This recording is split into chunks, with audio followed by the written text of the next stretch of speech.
जहां एक तरफ 12 देश लाइन में लगे हैं, 12 देशों का ऑर्डर। जानेंगे भारत का कौन सा हथियार बहुत लोकप्रिय हो रहा है। तो वहीं दूसरी तरफ भारत ने रूस को बताया कि भारतीय रुपए का क्या करना है। जानेंगे जियोपॉलिटिक्स में क्या कुछ चल रहा है। आइए जानते हैं इन खबरों को विस्तार से। ये जो स्क्रीन पर आप देख रहे हैं ग्राफ, ये ग्राफ बहुत कुछ बताता है। ये ग्राफ बताता है कि भारत और रूस के बीच में व्यापार किस तरीके से बढ़ा। स्क्रीन पर आप साफ साफ देख सकते हैं। अगर बात करें तेल खरीदने की तो 2018, 19, 20, 21 और 2022 का अधिकांश हिस्सा आपको दिखेगा जहां भारत ने बहुत ज्यादा व्यापार तेल का नहीं किया है रूस के साथ। 2018 से लेकर 2021 तक का रिकॉर्ड यही कह रहा है। लेकिन अचानक से इसी ग्राफ में आपको उछाल दिख रहा है और ये उछाल दिख रहा है 2022 के लास्ट से, और 2023 में ये उछाल बढ़ते बढ़ते एकदम पहाड़ बनकर ऊपर निकल गया है। यानी कि भारत ने खूब तेल खरीदा, और तेल खरीदने के लिए जो भारत ने पेमेंट किया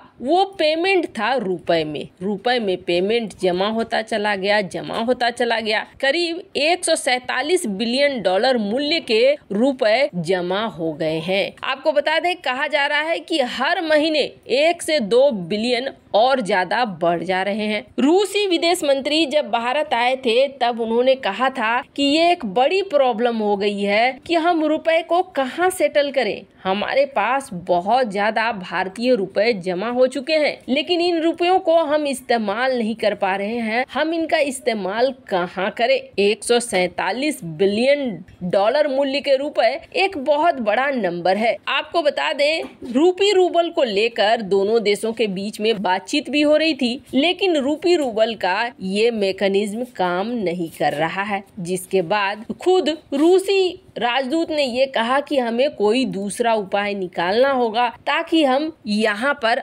आपस के व्यापार को आगे बढ़ा सके। खैर, अब यहाँ पर उपाय निकालने की बारी आ गई है और भारत ने एक लिस्ट थमा दिया है रूस को। इस लिस्ट में भारत ने प्रोडक्ट बताए हैं कि देखो, आप अपने मार्केट का एक्सेस हमें दे दो, हम आपको भारतीय सामान वहां पहुंचा देंगे और इसके बदले में आप हमें रुपए में पेमेंट कर देना। हम अपना एक्सपोर्ट बढ़ा सकते हैं और एक्सपोर्ट बढ़ाने से आप आराम से उन रुपयों को खपा सकोगे हमारे देश के अंदर। भारत की तरफ से ये बताया गया कि आप कौन कौन सी चीज है जो हमसे खरीद सकते हो और हमारा पैसा हमें वापस लौटा सकते हो। आप देख सकते हैं इसका असर भी देखने को मिलने लगा है। रूस की तरफ से ट्रेड डेलीगेशन, व्यापारियों का संगठन भारत आया है और ये देखने के लिए कि वो हमारे यहाँ से क्या क्या खरीद सकते हैं और हमें क्या क्या बेच सकते हैं। वैसे आपको बता दें, इसके अलावे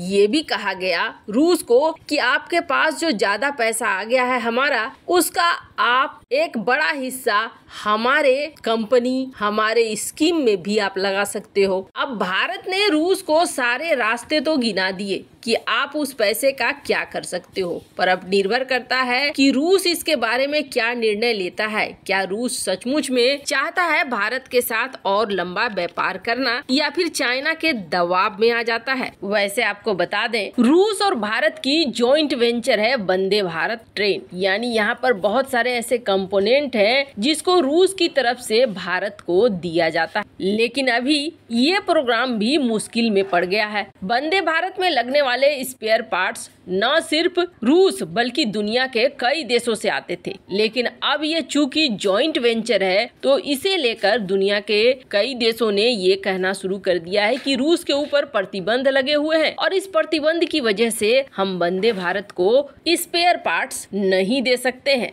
खैर, उम्मीद तो यही की जा रही है। भारत और रूस का बड़ा लंबा संबंध रहा है और यही हम लोग देख भी रहे हैं कि किस तरीके से व्लादिवोस्तोक में अगर चाइना की एंट्री हो रही है तो रूस भारत की भी एंट्री करा रहा है ताकि यहाँ पर बैलेंस बनाकर रख सके। ऐसे में रूस व्यापार तो जारी रखेगा ही भारत के साथ, पर किस मात्रा में ये आने वाला समय बताएगा। खैर, जहाँ एक तरफ ये सब कुछ हो रहा है तो वहीं दूसरी तरफ भारत के लिए बहुत बड़ी खुशखबरी। भारत ने कुछ रणनीतियाँ एकदम से बदल दी है और उसका फायदा भारत को खूब मिल रहा है। भारत ने अपनी पॉलिसी बदलते हुए एक तो ऐसे देशों से डिफेंस अताशे को बुला लिया है जहां पर भारत को कोई ऐसा स्कोप नहीं दिख रहा है कि वहां हथियार बेचे जा सकते हैं, पर जो क्षेत्र ऐसे हैं जहां हथियारों को बेचे जाने की संभावना है, भारत ने वहां पर अपने डिफेंस अताशे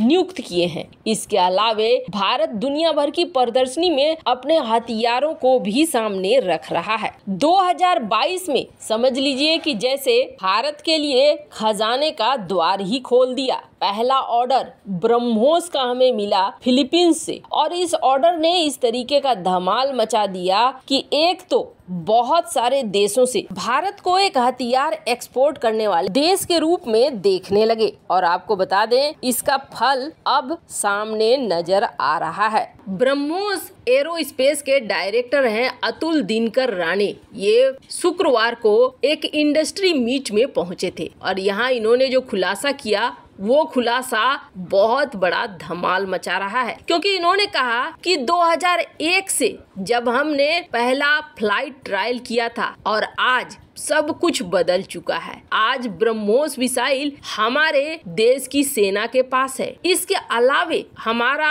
अब प्रोडक्शन लेवल इस तरीके का पहुंच गया है कि हम सरप्लस प्रोडक्शन करते हैं, यानी हमारे लिए जितना जरूरी है उसके अलावे भी, जिसकी वजह से हमें एक अवसर मिला कि हम इसे बेच सके और 2022 में हमारे लिए पहला दरवाजा खुला और ये दरवाजा अब ऐसा खुला है कि हमारे पास 12 देश आए हुए हैं। राणे का कहना है कि 12 देशों से हमारी बातचीत चल रही है, वो इस खास मिसाइल को खरीदना चाहते हैं। और आपको बता दें इनका ये कहना है कि बहुत ज्यादा पॉजिटिव है और हम बस ऑर्डर का इंतजार कर रहे हैं। संभवतः इसका ऑर्डर तय माना जा रहा है। इन्होंने ये भी कहा कि इतने सारे देशों को ब्रह्मोस बेचने से भारत को सिर्फ एक फायदा नहीं होगा कि भारत को पैसे मिल गए, बल्कि भारत को फायदा रणनीतिक तौर पर भी होगा। डिप्लोमेटिक टाई बहुत अच्छा बनेंगे। इसके अलावे दुनिया भर में जो सिक्योरिटी सुरक्षा के लिए कोलैबोरेशन होता है वो करना भारत के लिए बहुत आसान हो जाएगा। राणे के अनुसार ये जो डील है ये डील लगभग तय मानी जा रही है। सिर्फ कुछ नेगोशिएशन की बातें चल रही है, पैसे वैसे की बातें चल रही है। जैसे ही ये डन होता है ये पूरी डील भी डन हो जाएगी। वैसे इन सब मामले में आपकी क्या राय है कमेंट कर जरूर बताएं। जल्द मिलते हैं अगले वीडियो में नई खबर के साथ।